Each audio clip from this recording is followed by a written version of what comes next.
Hey everyone, how's it going? For today's presentation, let's take an up-close and personal, in-depth look at this 2003 Ferrari Enzo.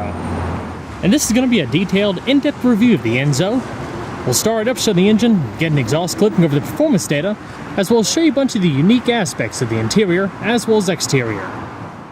And before we begin, I'd like to extend a big thanks and special shout out to Prestige Imports Lamborghini Miami, located in Miami, Florida, for allowing me to come out and film and providing the Enzo featured in today's video. For more information about any of the other ultra exotics in their inventory, check out the link in the description box below.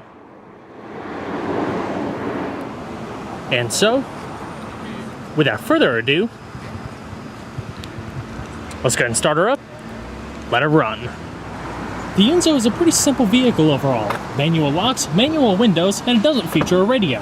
Built solely for hardcore performance. It's a bright, classic Ferrari red exterior with an all-black leather interior and plenty of carbon fiber trim.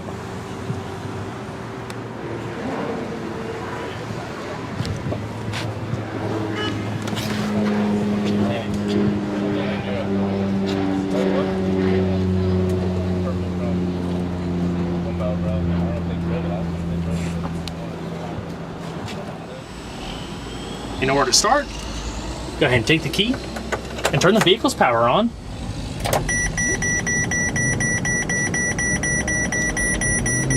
Then just depress the brake pedal and hit the red button in the center console to start.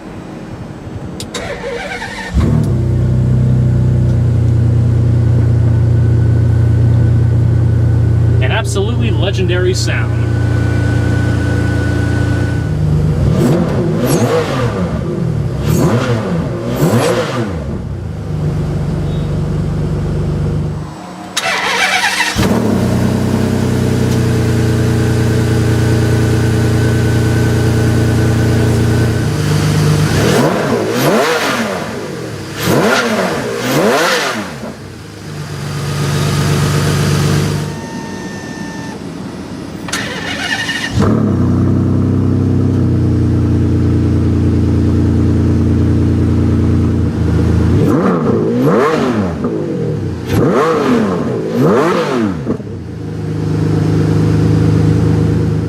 With only 2.2 turns to lock, the Enzo features a quick ratio power-assisted rack and pinion steering setup routed through a combination carbon fiber perforated leather 3-spoke steering wheel.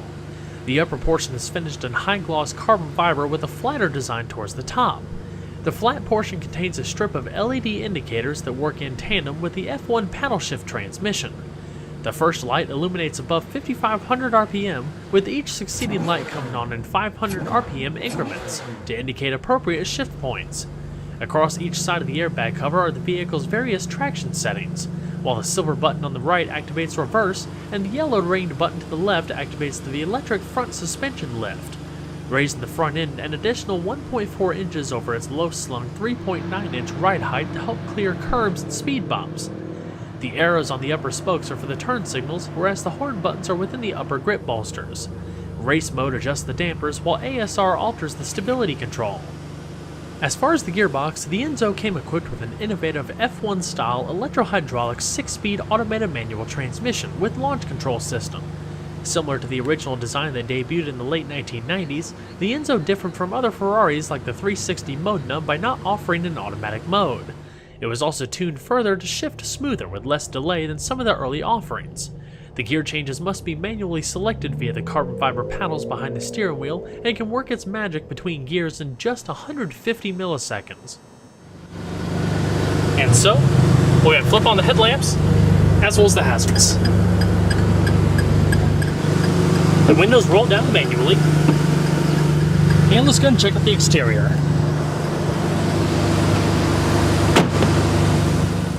Since Ferrari first opened its doors in 1947, their history has been filled with an illustrious motorsports pedigree. Known for creating some of the most iconic, exclusive, high-performing cars over the years, both in racing and on the street. Therefore, it shouldn't come as a surprise that Ferrari isn't a stranger to the race circuit, especially with Formula One. While manufacturers involved in F1 do occasionally adapt technology and lessons learned to their production lineup, Ferrari does things a little bit differently. Every now and then, the Italian marque designs an automotive icon, a pinnacle of engineering for its time that represents the best of a brand. These cars, always produced in limited numbers, would give a lucky few a small slice of automotive history with legendary performance. In the past few decades, these halo cars have included the 288 GTO, the F40, F50, and the Enzo. Of course, we can't forget the newly introduced LaFerrari. It's hard to believe that it's just been over a decade since the Enzo first hit the streets with a limited production of just 399 units. Only 80 or so actually made it to the US. A 400th Enzo was actually made, but it was donated to the Vatican for charity. The Enzo represented the best Ferrari had to offer in terms of engineering, aerodynamics, and speed. It was the fastest, and at an MSRP of $659,000, it was also the most expensive Ferrari built to date. A car so innovative it was named after the company's founder, Enzo Ferrari. To buy one back when production was beginning, you had to be invited, similar to the technique Lexus employed with ordering the LFA, with first dibs going to previous Ferrari owners, especially those who had owned an F40 or F50, etc. in the past. It was only available in 3 exterior colors: black, red, and yellow. Automotive journalists weren't even able to drive the factory cars when it first came out for proper road testing. They had to track down an owner who was already able to snag an Enzo before they completely sold out. Only then were they able to conduct their respective battery of tests.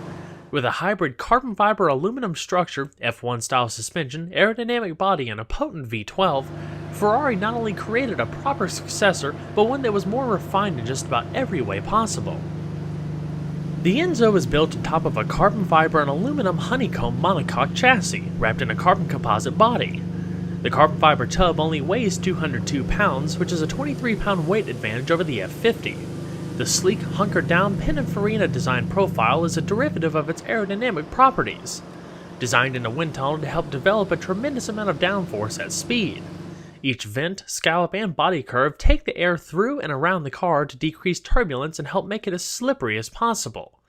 Unlike its predecessors, the Enzo didn't have a need for a large fixed rear wing, but a small adjustable unit that's flush with the rear. When you look at the styling, you'll notice how wide the Enzo appears. Up front, the prominent boot lid towers above the body, creating an extended nose. The 2 large intakes to either side of the front fascia carry the air through the twin radiators before exiting the cavities in the top of the fenders that help direct the air as it passes over the top of the vehicle towards the rear. Everything else from the vents behind the front wheels to the 2 sets of vents in the rear fender before the rear wheels help carry the air through the body or help assist in component cooling.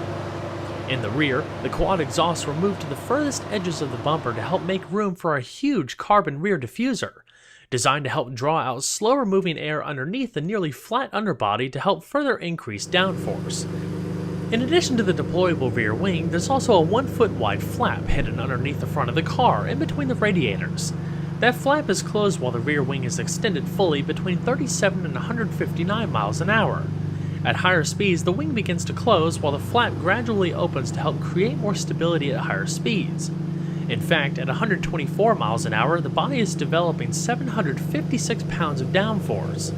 At 186 miles an hour, it more than doubles to 1,709 pounds, while it slightly decreases to 1,290 pounds as it reaches its top speed of 218 miles an hour.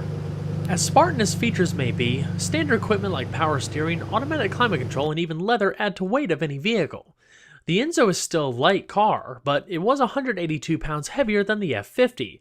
Keep in mind though, with the huge increase in power that the Enzo has, it has a better horsepower to weight ratio than the F50. The cornerstone of any Ferrari is its race-bred advanced engine lineup. The Enzo received an all-new 65-degree V12 that trumped the F50 in just about every way, designed to be both powerful and lightweight while having the characteristically lively nature. All in all, the engine weighs just 496 pounds and has approximately 110 brake horsepower per liter, or 5 horsepower per pound. It features variable intake and exhaust valve timing, port fuel injection, a compression ratio of 11.2 to 1, and a red line of 8,200 RPM. The Bosch Motronic ME7 engine control system modulates each bank of cylinders, which are linked to a drive-by-wire throttle. With variable length carbon fiber intake manifold, induction length extends significantly below 3,500 RPM for improved low-speed torque and acceleration. Each cylinder is lined with a press-fit Nicosil sleeve, with each having a single coil for each spark plug.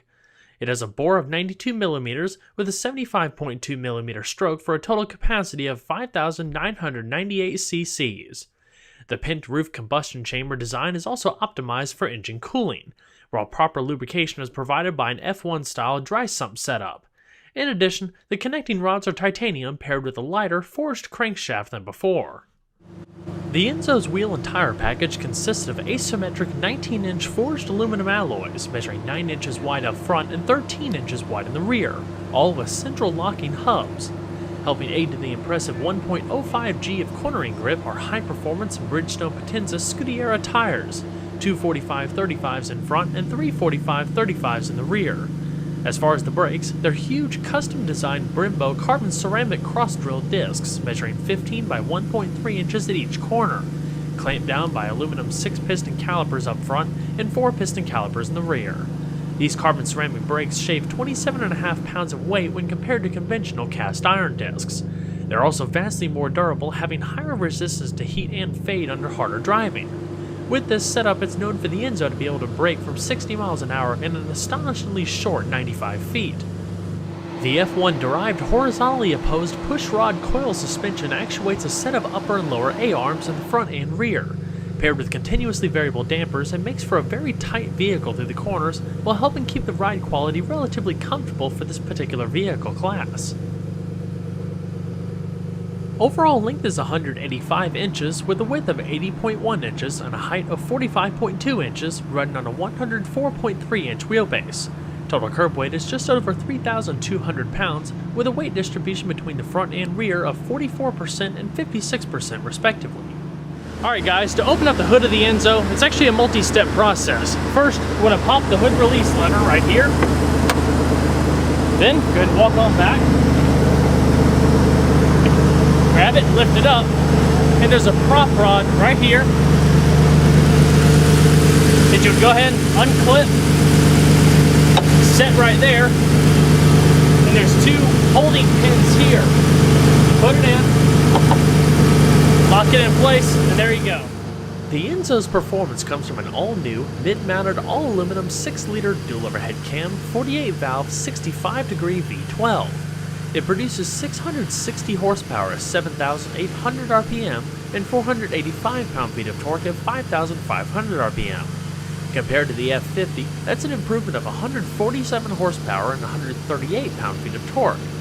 With these numbers, the Enzo is able to accelerate to 60 miles an hour from a standstill in a blistering 3.3 seconds, while passing the quarter mile in 11.2 seconds while traveling at 136 miles an hour.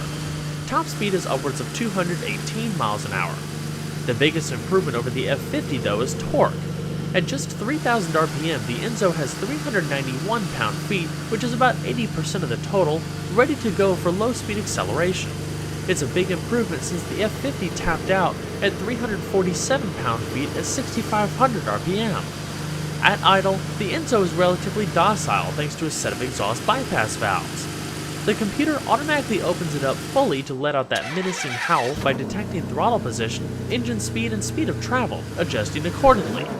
As far as fuel consumption, the Enzo has a large 29.1 gallon tank and requires premium gasoline.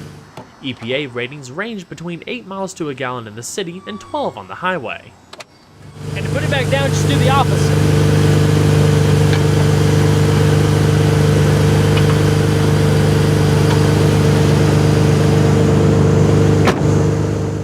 The doors to the Enzo feature aluminum hinges and are fixed to both the waistline and the roof, giving the characteristic of opening up and out. Being that the doors also incorporate part of the roof, it also makes it easier to climb in and out, especially for taller individuals. The door panels are carbon fiber, but do have some padding where you place your arm closing the door, not to mention the manual window levers you saw earlier. Taking a closer look throughout the interior, you'll see that the carbon fiber intensive theme continues across the entry thresholds as well as the seat backs. The entire seat frames in fact are composed of carbon fiber, with enough padding to keep it a little bit comfortable but have a focus on support. With the Ferrari logo branded up top, you see that there are two carbon fiber ports where you can strap in a racing harness. The high gloss finish carries across the back of the seat shell as well, and it does feature basic manual adjustments. Your handbrake is located to the left hand side, whereas pretty much everything that isn't carbon fiber is wrapped in soft stitched leather. For extra accommodation of body types, the seat belts are also adjustable, and the seat backs themselves can actually be interchanged to fit different body types. Continuing across the entry threshold, you'll see that the entire tub of the vehicle has the exposed carbon fiber except for the rubber floor mats that you see below. Within the dash, all of the inner workings are also exposed, giving kind of a bare bones race car feel, so you can see all the tubing for the air conditioning, the steering column, as well as all the linkages for the cross-drilled aluminum pedals down below. Even the dash has some subtle touches of leather, of course, in the appropriate touch points. Nicely finished off with an all-black leather headliner. So let's go ahead and see how she sounds.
So we're going to shut her up.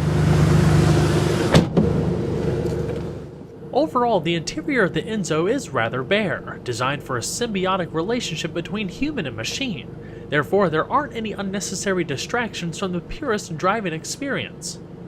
There's no radio or sat-nav, just your bare essential necessities such as automatic climate control and power mirrors, which make that aspect a whole lot easier since they're mounted so far up the fender.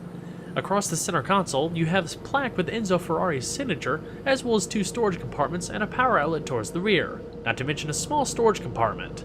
A slender rear window in the back lets you look over that beautiful V12, whereas your instrument cluster is finished in classic red Ferrari gauges with an LCD screen to the left that shows necessary vehicle status gauges, as well as your odometer and more. Your intermittent wipers are located to the right, whereas the rest of the dash carries off that minimalistic theme with adjustable air vents. Alrighty. Then shut her down. And we'll check out the rest of the vehicle.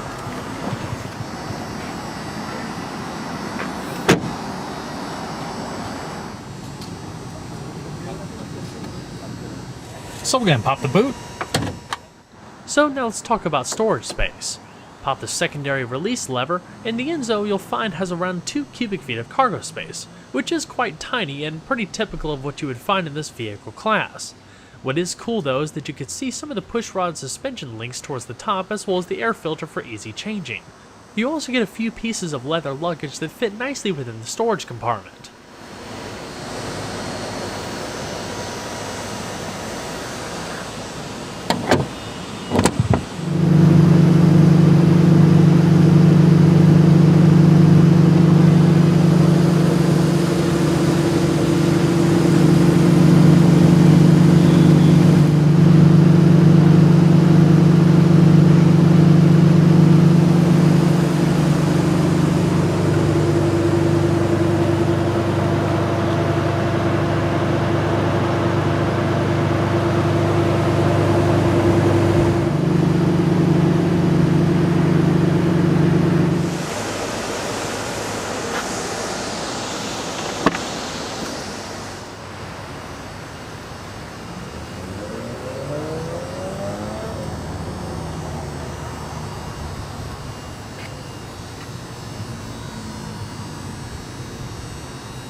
With a racing pedigree to back it up, the Enzo was and still is a legend in its own right.